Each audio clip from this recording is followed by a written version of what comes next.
Je viens vers toi dans le secret, en ta présence, je veux rester. Tu seras toujours là.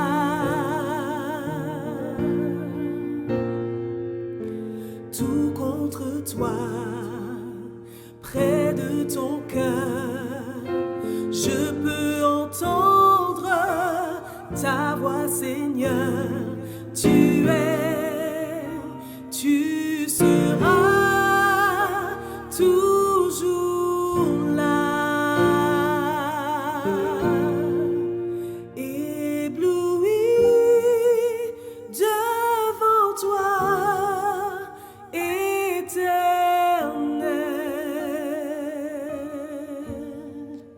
ébahi par l'amour de ton ciel.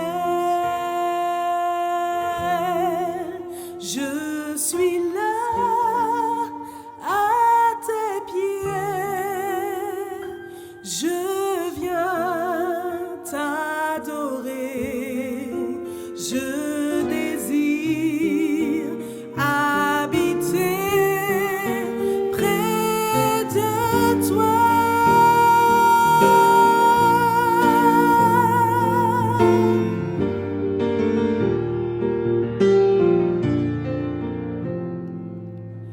Je vois ton bras, je sens ta main, tu me protèges, tu me soutiens, tu seras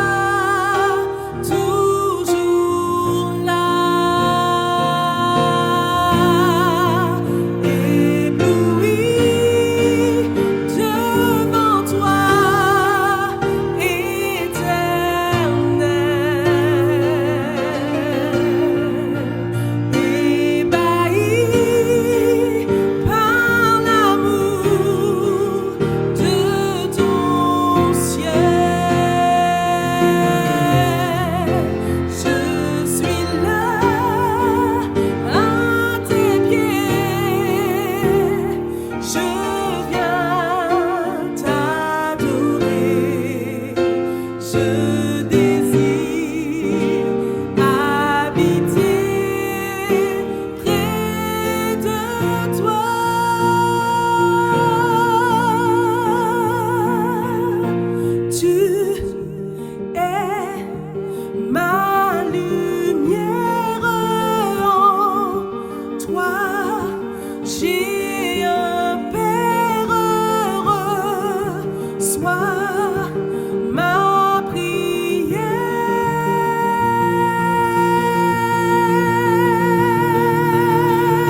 Salut à tous. Donc, je suis content qu'on puisse se retrouver après 2 semaines d'absence dans ce sabbat en famille.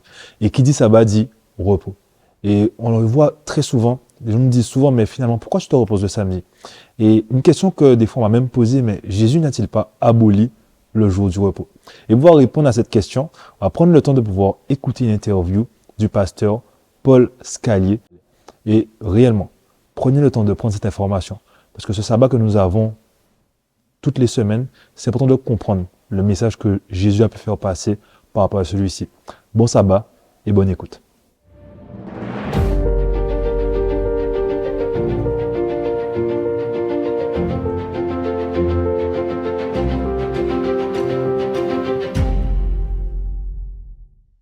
Bonjour à tous et bienvenue dans Il est écrit. Un plaisir de vous retrouver. J'ai aussi avec moi aujourd'hui quelqu'un que j'ai beaucoup de plaisir à retrouver dans l'émission. Ça faisait longtemps qu'on ne s'était pas rencontrés. C'est mon ami le pasteur Paul Scalier. Bonjour Paul. Bonjour, bonjour. Aujourd'hui, donc, on va essayer de comprendre quelle était l'attitude du Christ face à la loi de Dieu en général et plus spécifiquement par rapport à la journée du sabbat. On entend souvent dire que Jésus étant venu sur cette terre, il a en quelque sorte rendu les commandements de Dieu facultatifs. En tout cas, il les a résumés par « Tu aimeras le Seigneur ton Dieu de tout ton cœur, ton prochain comme toi-même ». Et puis, on n'a plus tellement besoin de ce descriptif qu'on trouve, par exemple, dans les 10 commandements, dans les 10 paroles. Qu'est-ce qu'il en est vraiment? Je crois qu'il faut qu'on regarde les textes où Jésus intervient en rapport avec le sabbat. Et en regardant la manière dont Jésus intervient dans son temps par rapport au sabbat, on se rend compte qu'il ne remet pas en cause le principe du sabbat, le commandement du sabbat, mais il va remettre en cause la manière dont les gens de son temps vont le pratiquer, et ils ont comme fossilisé une pratique du temps, une tradition, et qui est devenue plus importante que le principe même du sabbat. Et je crois qu'il faudrait qu'on regarde quelques textes en rapport avec ça pour voir comment Jésus se positionne. Il le dit très franchement d'ailleurs. Dans l'évangile de Marc au chapitre 7, j'aimerais qu'on prenne un texte à ce sujet-là. Ok, on va aller dans l'évangile selon Marc au chapitre 7. Évangile selon Marc au chapitre 7, Jésus a déjà une discussion avec son entourage. Et au chapitre 7 de l'évangile de Marc et au verset 8, Jésus est très franc avec les gens. Il leur dit: vous abandonnez le commandement de Dieu et vous observez la tradition des hommes. Il leur dit encore: vous rejetez fort bien le commandement de Dieu pour garder votre tradition. Donc il fait une opposition ici entre le commandement, qu'il n'attaque pas, mais votre tradition passe d'abord.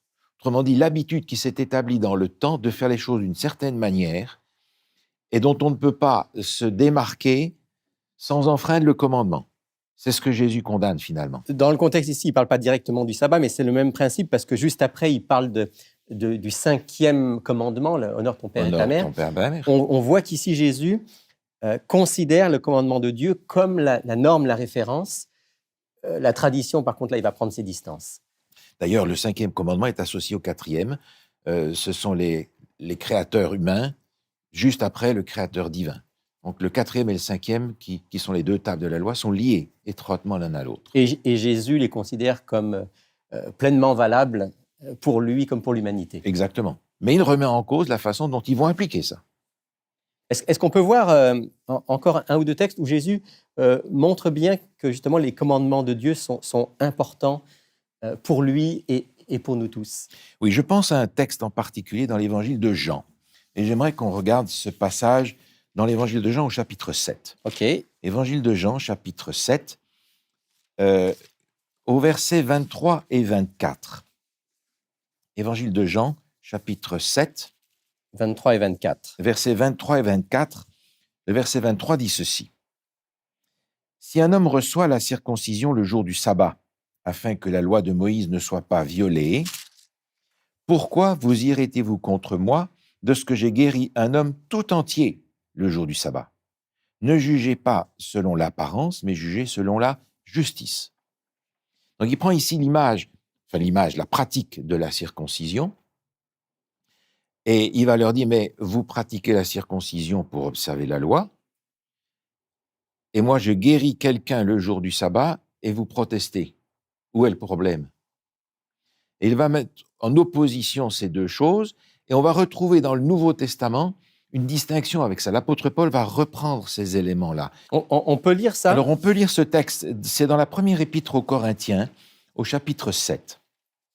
Donc là, on est dans les lettres de l'apôtre Les Paul. lettres de l'apôtre Paul, 1 Corinthiens 1 7. Corinthiens chapitre 7, au verset 19, l'apôtre Paul dit ceci: « La circoncision n'est rien, et l'incirconcision n'est rien, mais l'observation des commandements de Dieu est tout. » Donc l'apôtre Paul fait cette distinction entre une pratique de l'Ancien Testament, circoncision, et les commandements de Dieu.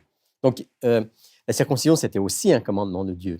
Très important pour eux. Le fait que l'apôtre Paul fasse cette distinction, ça veut dire que dans son esprit, il y a des commandements qui avaient une valeur probablement pour un temps, comme la circoncision, et d'autres qui sont permanents. Qui sont les 10 commandements. Donc, Et les 10, pas une partie d'eux.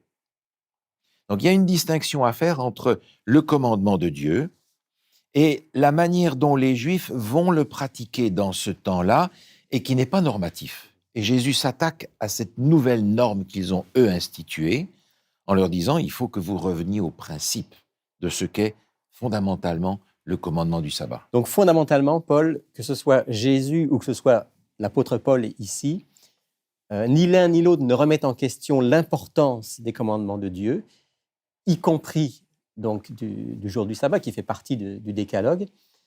Par contre, l'un et l'autre, et en particulier le Christ, c'est ce qu'on va voir, remettent en question la manière dont la tradition avait amené les chefs juifs et le peuple juif en général à vivre le jour du sabbat. Jésus qu'est-ce qu'il va faire? Il va donner en quelque sorte un nouveau sens, on va retrouver le vrai sens.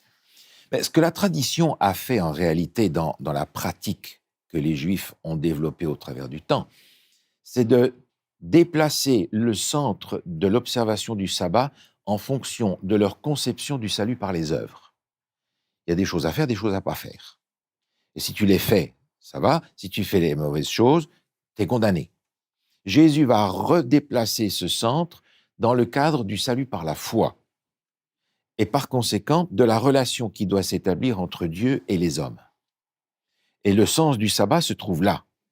Ce n'est pas une série d'interdictions ou d'obligations, c'est d'abord une journée spéciale de relation avec Dieu et les uns avec les autres, c'est bien ça. À partir de là, va se développer cette dimension que Jésus va vivre du salut par la foi, l'homme étant l'objectif de sa mission. Est-ce qu'on pourrait, Paul, lire un ou deux textes qui nous aident à comprendre ça? Comment Jésus, justement, a mis en valeur ce sens profond de la journée du sabbat? Alors, j'aimerais regarder justement un texte dans l'évangile de Luc au chapitre 6. C'est un événement qui se produit précisément pendant le jour du sabbat. Ici, Jésus est dans une synagogue. Il s'y trouve un homme malade qui a la main droite est sèche. L'homme à la main sèche. L'homme à la main sèche. Mmh. Et Jésus va interpeller les gens de son temps parce qu'il se rend compte que on l'attend au tournant pour savoir qu'est-ce qu'il va faire avec ça. Et j'aimerais regarder le verset 9 et 10. Évangile selon Luc, chapitre 6, le verset 9 et 10. Et Jésus leur dit, « Je vous demande s'il est permis le jour de sabbat de faire du bien ou de faire du mal, de sauver une personne ou de la tuer. » Alors, promenant ses regards sur eux tous, il dit à l'homme, « Étends ta main. » Il le fit, et sa main fut guérie. Là, on est dans une synagogue, et Jésus va donc faire un miracle. Guérir cet homme. Pourquoi est-ce qu'aux yeux des chefs juifs, faire ce miracle le jour du sabbat, c'était un péché? Parce que pour eux, c'est un travail de faire un miracle. Jésus, lui, va se déconnecter de cette conception-là et dire, est-ce qu'on peut faire du bien ou pas? Ils ne peuvent pas dire, non, le sabbat, on ne peut pas faire de bien. Puisqu'on peut faire du bien, je vais faire du bien, je vais te guérir. Et il n'y a rien à dire. Donc Jésus va sortir de ce contexte de la liste des choses à faire et à ne pas faire pour se focaliser sur la personne. Et dans ce sens-là, Jésus sort de la tradition, mais pas du commandement. Et il révèle donc le sens profond du jour du sabbat, qui est un jour originellement, qui avait été prévu par Dieu comme un jour spécial de communion entre le Créateur et ses créatures, qui en plus de ça, avec la venue du mal et du péché sur cette terre, est devenu une nécessité. Le repos est devenu d'autant plus nécessaire pour nous tous aujourd'hui. Il faut qu'on sache s'arrêter.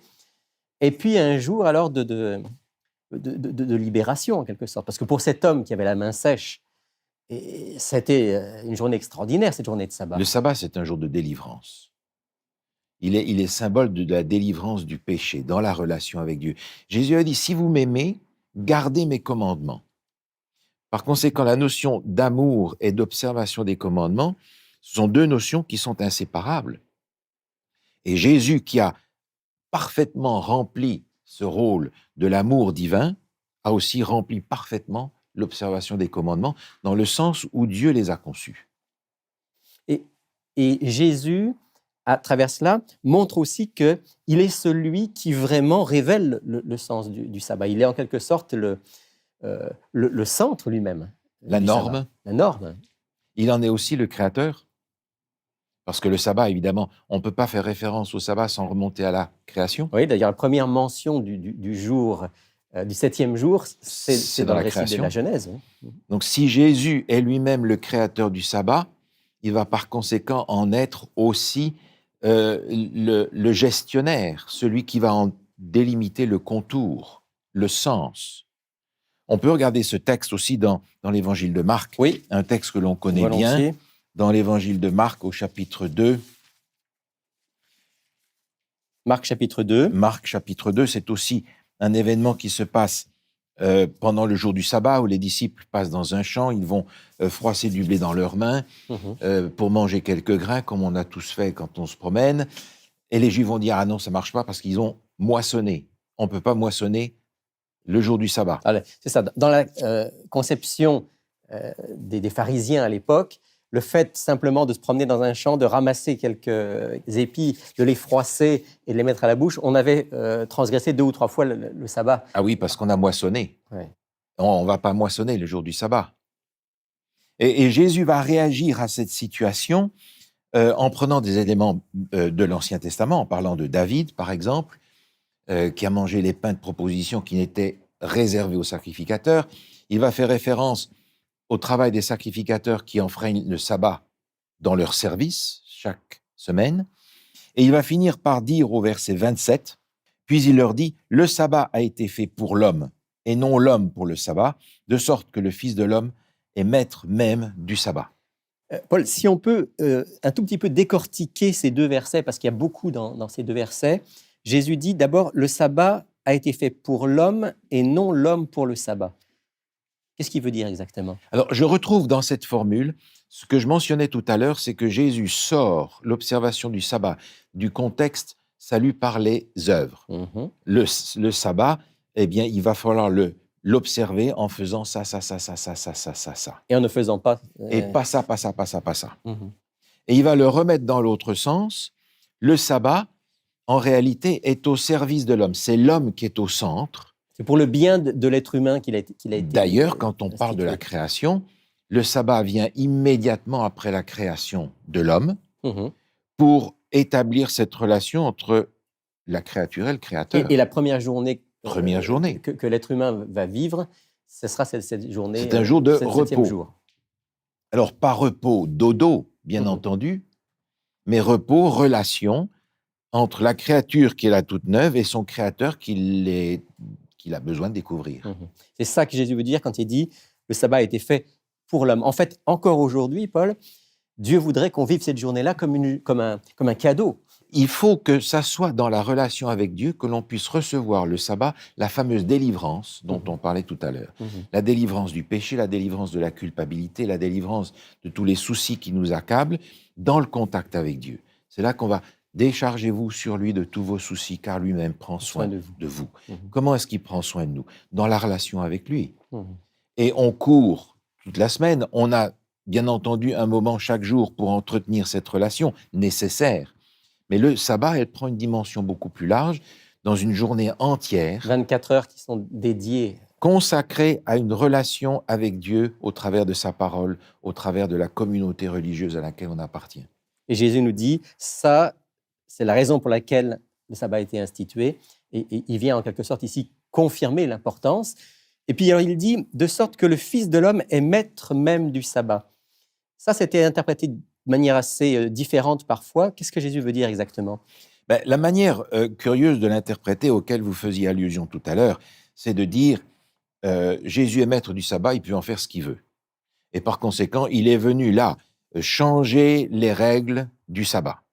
Alors, Jésus est maître du sabbat dans le sens où, étant créateur du sabbat, c'est lui qui en définit le contour. Et le contour est l'homme est l'objectif du sabbat. Le salut de l'homme est l'objectif du sabbat. La révélation de Dieu à l'homme est l'objectif du sabbat. La délivrance de l'homme par Dieu est l'objectif du sabbat. Donc Jésus est le centre du sabbat. Jésus est le centre du sabbat, il est le créateur du sabbat, il est celui qui le définit et il est celui qui en est le garant. Parce que, étant venu parmi nous, il a montré comment l'observer. Et il a voulu déconnecter une vieille pratique poussiéreuse et sclérosée dans son temps pour revenir à la relation entre Dieu et l'homme. Une relation qui sauve. Et il est intéressant d'ailleurs que ici, le mot qui est utilisé, maître du sabbat, c'est aussi un mot qu'on pourrait traduire parfois par seigneur du sabbat. Et là, on retrouve toute cette dimension du jour du Seigneur, en quelque sorte. Oui, c'est ça. C'est pas le maître dans le sens despote ou commandant. C'est celui qui gère, c'est le leader, c'est celui qui conduit. Et c'est dans ce sens-là qu'il faut prendre le sabbat aujourd'hui dans le cadre d'une relation avec Jésus et reprendre sans aucun doute tous ces passages du Nouveau Testament où Jésus remet le sabbat dans le sens tel qu'il l'a voulu, de sorte que la relation s'établisse avec le Christ, comme Jésus a voulu la rétablir avec les gens de son temps. Le jour du repos, mais aussi et avant tout le jour de la relation. Le jour de la relation. On va certainement, dans une prochaine émission, Paul, parler de la manière concrète dont cette journée peut être vécue, parce que peut-être certains auditeurs se disent, oui, ben c'est beau, une journée de repos, une journée pour être avec Dieu, une journée de ressourcement spirituel, mais concrètement. Alors, je propose que notre prochaine rencontre, on puisse voir comment Jésus, lui, a vécu le sabbat et comment il peut nous inspirer aujourd'hui, au XXIe siècle, dans notre manière de le vivre. Mais merci en tout cas, aujourd'hui, de nous avoir rappelé l'attitude de Jésus, qui n'a pas aboli, mais qui a pleinement vécu et révélé le sens du sabbat. Et j'aimerais vous proposer, si vous voulez bien, de prier en terminant pour que Dieu puisse nous aider à découvrir et certainement à mettre en pratique cette journée spéciale du jour du repos, du sabbat. Volontiers. Notre Dieu, notre Père, nous voulons te louer et te remercier pour la grâce que tu nous fais d'un jour particulier, le 7e jour de la semaine, pour communier avec toi, pour mettre de côté nos soucis, nos préoccupations, nos problèmes, et venir au pied de celui qui est la solution et qui est la vie. Seigneur, nous te remercions pour cette grâce. Apprends-nous à vivre ce jour du sabbat comme toi-même tu l'as créé, pour que dans le contact avec toi, nous soyons renouvelés, délivrés, pardonnés, recréés. C'est ce que nous te demandons, Seigneur, au nom de Jésus, notre divin Sauveur. Amen. Amen.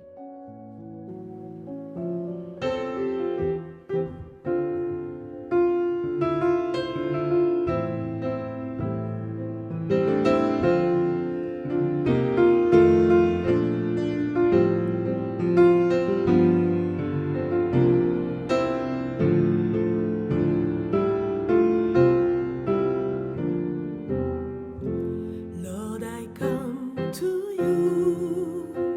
Let my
by the blood